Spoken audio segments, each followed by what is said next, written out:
Come on, baby. Starting third period, don't do this to me. Gotta go make something happen. Come on, 4-pounder. Catch some fish. I'm begging. 4 of them. Please. Woo! I love fish. I talk to them all the time. Welcome back to Pelican's Ultimate Match Fishing. I'm Joe Thomas here with referee Mark Randolph, and the second half is now underway. Larry Nixon took control of the boat, and he's fishing his textbook main lake bluff with laydowns. But there is one thing that really stands out here. In all of our UMF matches that Jacob Wheeler's ever participated, this is the first time, Mark, that he's ever had a deficit. Yep, first time, Joe. Yeah. Kind of unbelievable, Yeah. but we'll see what he does. Yeah, the pressure is definitely on Jacob right now. Let's see what happens. Fish on.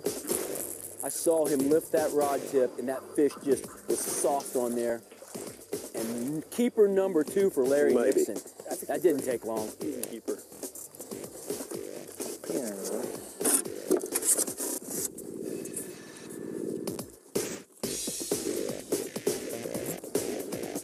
Oh, yeah. Larry Nixon continues to build on his lead. Thank you, Jacob. No problem, bud. Good job. Right now, while Larry Nixon's getting set up on this bluff wall, it'll be a great time to catch you up on our first half action. The real winner so far today has been Lake Chickamauga. In the first quarter, Larry Nixon only managed to boat 1 keeper. The good news is, it was a big one.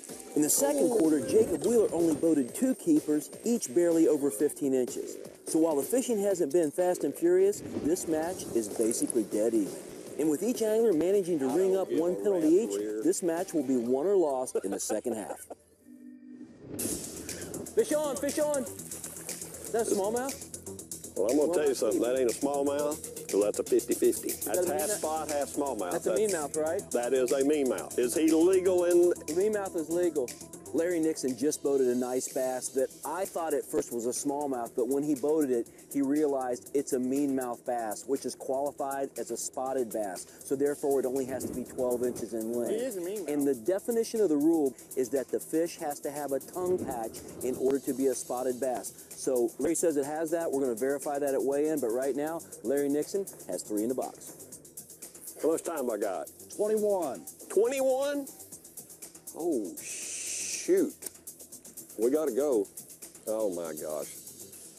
When you're fishing, you know, it moves, to me, it moves way faster than what it actually is. Now, when you're sitting back there in the back, I thought that last quarter was never going to end.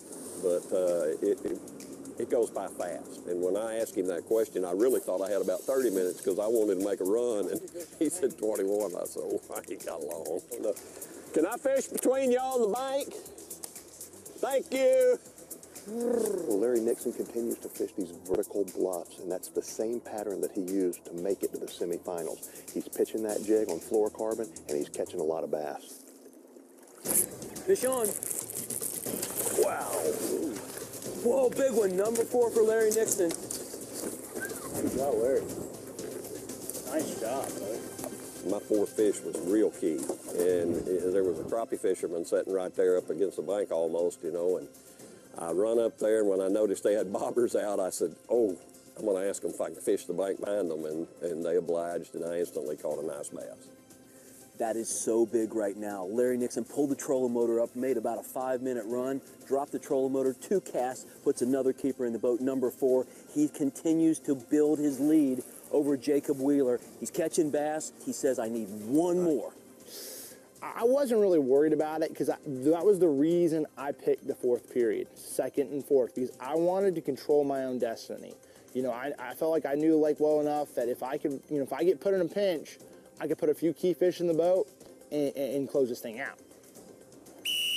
There it is, the whistle ending the 3rd quarter. Now, Jacob Wheeler will have control of the boat when we come back, but I'm going to go ahead and tell you, it's not close right now. We've got a deficit of about 6 or 7 pounds.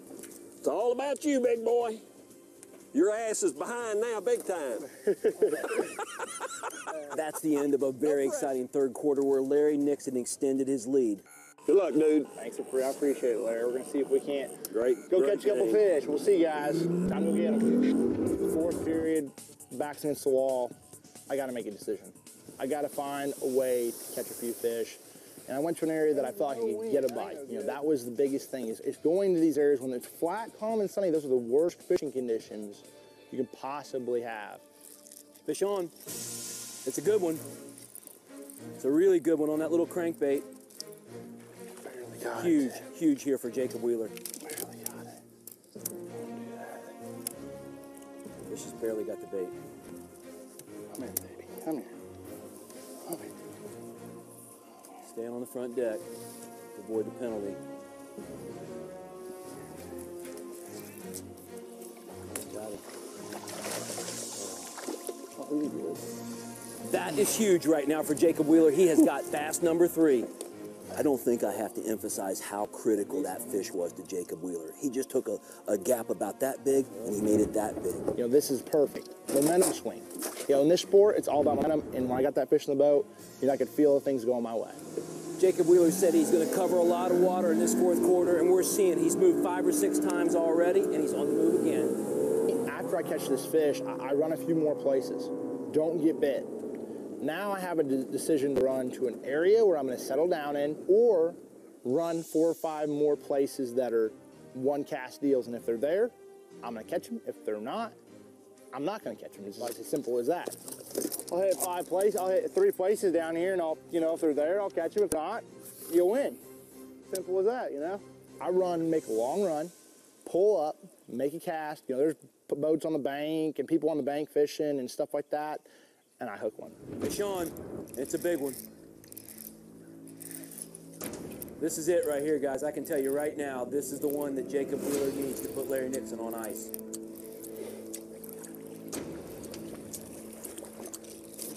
Maybe not the one to put him on ice, but it's making this match very, very close right now.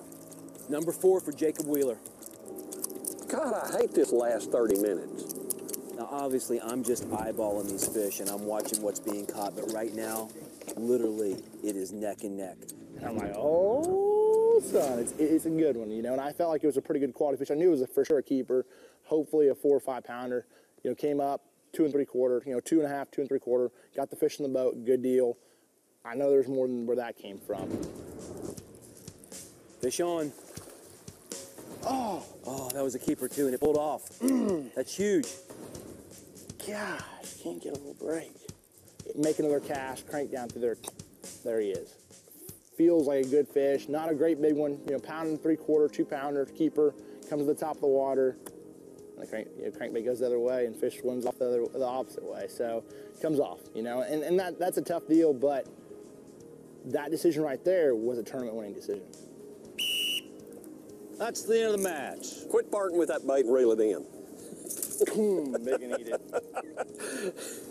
Let's go see what we got. Well, there you go. Mark Randolph has made this official from a whistle standpoint. However, until the bass are weighed, it's not official. We're going to head back to the lodge and weigh them.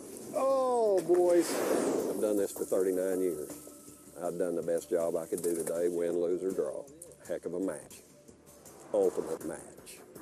It's really close. And in my gut feeling, I always trust my gut. In my gut feeling, I feel like I just didn't do it today, but you just never know.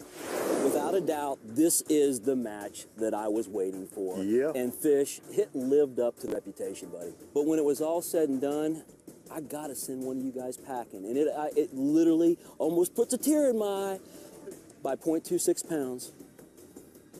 With 1041, Larry Nixon, you are advancing to our championship. Congratulations. Thank you. Let's take it over to my co-host, Fish Fishburne. He's with our winner, Larry Nixon, right now for this week's Frog Togs Match-Changing Moment. This week's match-changing moment is presented by Frog Togs, designed for you, created for the outdoors. You know, typically the match-changing moment is a catch. In this case, it was a loss. Tell me about it. No doubt. Jacob hung a fish back there on the rocks right there at the end, and it was definitely, and it come up and he pulled it about 2 or 3 turns and it come off. And It pulled off. That's huge. that was the match changing moment. But you saw the fish. Got a glimpse of it. Oh, that's awesome. Great job today. Thank you. Larry Nixon. I'm Joe Thomas. Thanks for watching, and we'll see you next week on Pelican's Ultimate Match Fishing. Guys, welcome back to Ultimate Match Fishing. We have a big announcement. There is a giant rock right there. Look at it. You see the size of that rock?